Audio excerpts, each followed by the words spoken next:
So, if you just looked at my last post in the conversation I sent everybody in my inner circle, um, obviously because I want to take over like Cartoon Network and Nickelodeon and BBC, CBeebies and all of that. I need to know what's out there. I need to know the competition. And I know what I know based on my experiences watching cartoons and animated series and, well, not even just kids shows, but shows that I loved watching as a kid.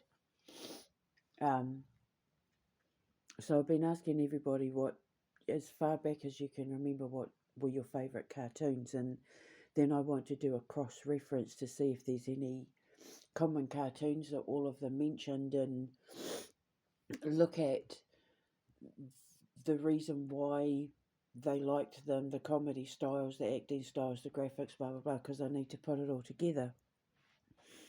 Because one of the reasons why I'm building this server is because one of the things that people keep saying over and over and over again is they don't make TV like they used to. They don't make cartoons like they used to. They don't make movies like they used to. They don't make TV like they used to. I wish they made them like this, or I wish, this would come back, or, and so I want to fill that need. Vanta Black, for example, is set in the 80s. So, like even our game show, Save My Soul, I'm thinking of doing like 1950s style game show. Maybe 60s, maybe 60s. I wouldn't go any later than the 60s style game show. But now I'm thinking, see, because the thing is, there were more serial killers in the 60s and 70s, so it would make for more comedy material. But anyway, that's neither here nor there. But yeah, so I've gone around and asked everyone about their favourite cartoons, and that we've got a couple of projects created and under development, but obviously I want to be able to do like a 24-hour channel where you can watch them anytime you want. So yeah, I loved the really obscure ones. I loved things like other than what I had growing up, like the Muppets and Fraggle Rock, and I mean, I'm sorry, but I grew up at the best times when movies were made, because we were just walking into, digital kind of graphics and blue screens, and working with perspective, and they were becoming more experimental with how they fed your imagination with these stories and that. And as a kid growing up with like the Gremlins and Goonies and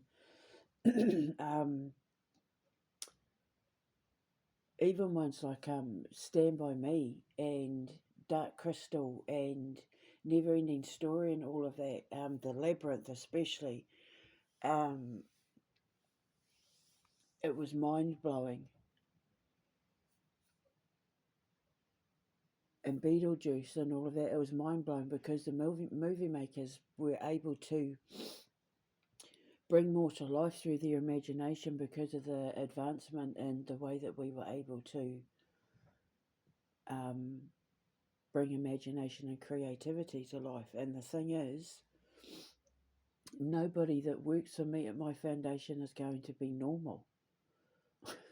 From the script writers to the actors to the set builders to the teachers to the musicians to the whatever, we're all freaks, geeks, nerds, dorks, and weirdos. So, and Imagination Land is like what we live every day. We don't even have to take anything in order to be what we are. We could have a million plastic surgeries. We could walk around hiding behind a box. We could be so elusive that even our own neighbours don't know what we look like and still produce masterpieces, because living in the land of creativity and imagination is what we live and breathe. When we're removed from that, that's when we start to suffer, because the need to create and the need to inspire tangible things with your imagination, with that thing that lit up your need to want to put it on canvas or put it in writing, or carve it out, or cook it out, or design it out, or invent it, or program it, or whatever. Like when you live in that world every day,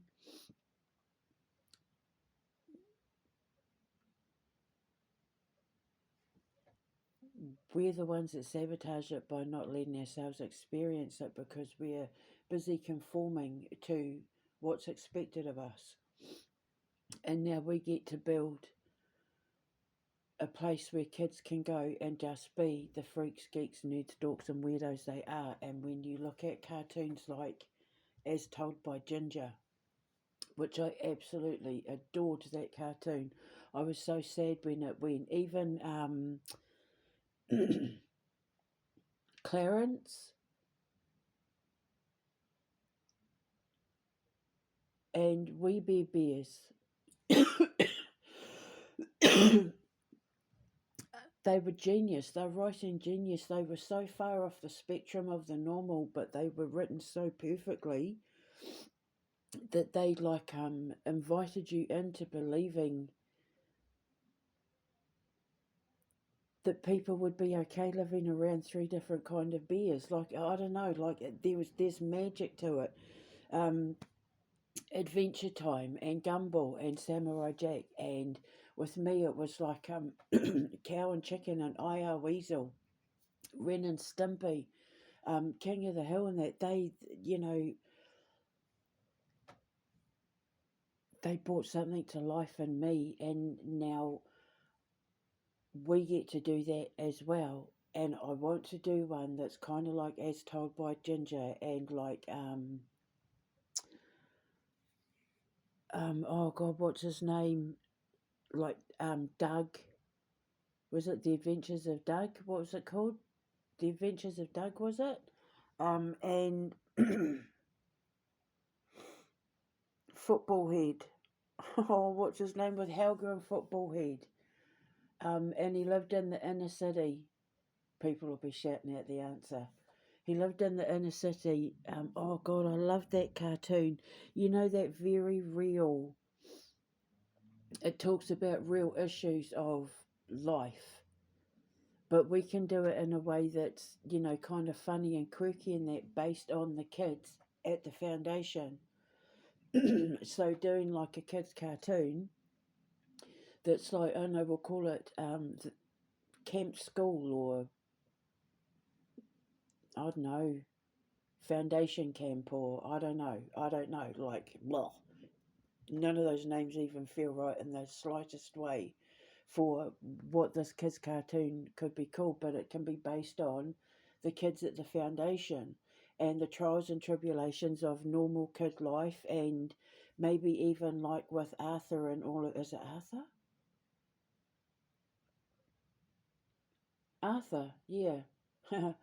um, like even cover some of the slightly darker issues, because obviously some of them have to go back to foster homes, and because I was just watching the episode of As Told by Ginger, and it was talking about the mother being a nurse and picketing for a pay rise.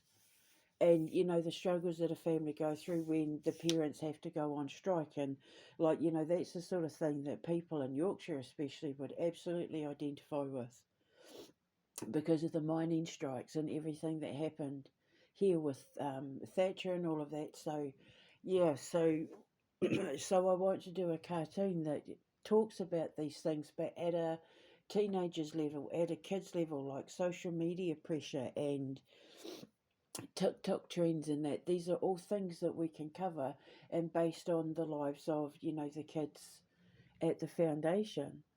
So that's a cartoon. I've got to think a name for it, and then obviously I want to, once I get the answers back from everybody, that they're used to me. They are used to me, but once I get their answers, then I can start putting in little pins. Well, I could turn that in for one for, kids aged between this and this, like Miss Jodine and Friends is, I mean, that can appeal to any kid that sort of is attracted by sound and movement. But generally speaking, probably from about 2 up to the age of 10, I guess, 10, maybe even 12, because we're not going to be shows that talk down to children. When I'm teaching my kids about earth magic and all of that, like I don't, I was going to say I don't make a big song and dance about it, but I really did. I taught them to read and write and eating their vegetables and that using hand puppets, so I know it works because my boys are so smart. But and very very creative, and they've been phenomenal with helping me, especially with the cartoons. Them and their friends helped me come up with an idea of doing like Scooby Doo, like a who done it kind of Scooby Doo series, but for slightly later at night for the older kids, kind of like your famous five, um, Secret Seven sort of meets Scooby Doo for slightly older kids. It's a little bit darker. It would probably more than likely have to play after 9, or have like a parental lock on it. Um,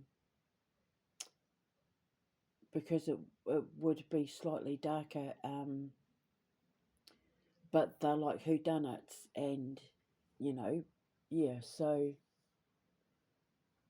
we haven't got a name for it yet, but we have been working on it bit by bit by bit by bit for probably well over a year now. So yeah, so we are getting there. So now I wait for the response. I love cartoons so much. I love animated movies. I love kids' movies. I love movies that just fuel the imagination, like South Park. Um, Way more than The Simpsons ever did, and Family Guy way more than The Simpsons ever did. The Simpsons kind of wore off on me after about 10 years, if I'm honest. Um,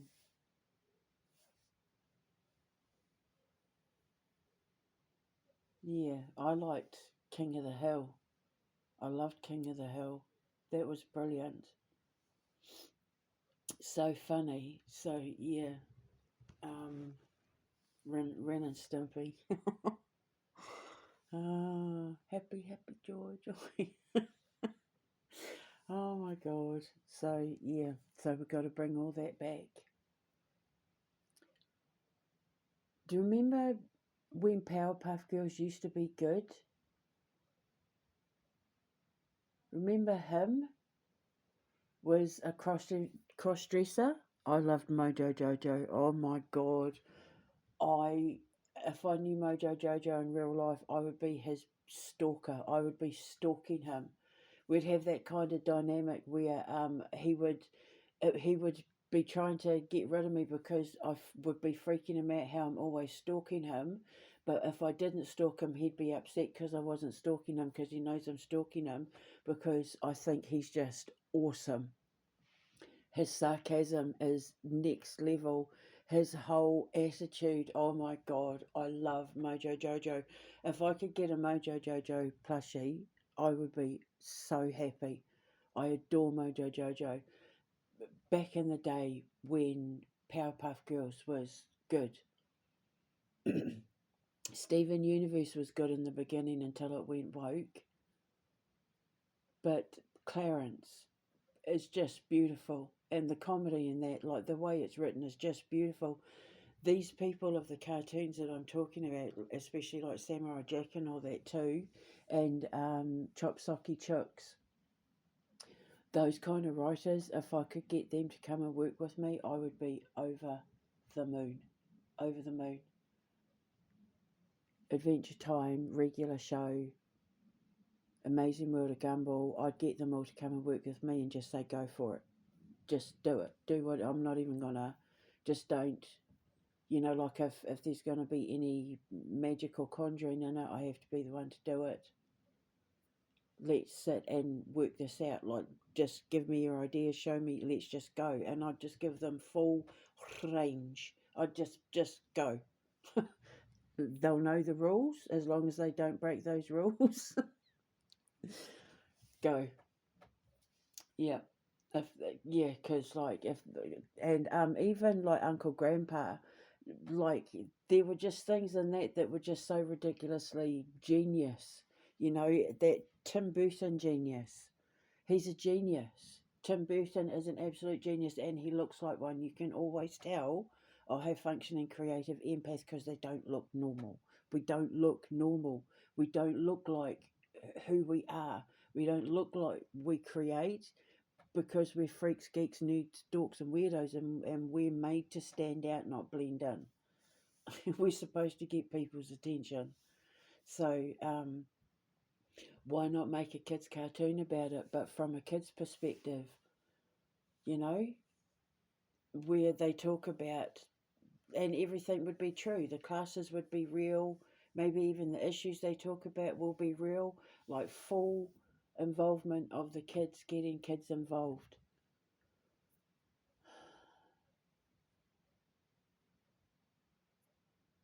And then it's a brilliant way for the kids at the foundation to show other kids in other countries around the world how we do it and how it's done and the issues they might face, but through a cartoon like As Told by Ginger, but as told by freaks.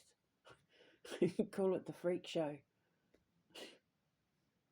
Because to society, we are freaks, so it's kind of like, why not wave the flag high?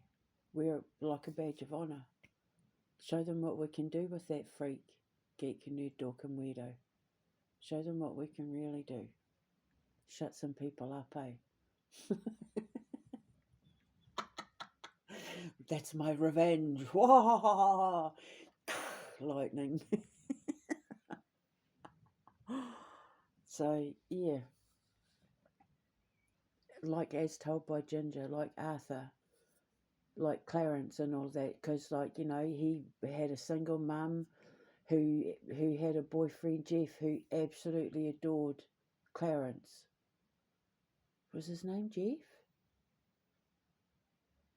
No, it might not have been Jeff. Jeff might have been his friend. But I know that his mum had a boyfriend who absolutely adored him. He was his father as far as Clarence was concerned. Yeah, so I need writers like that, like all those shows.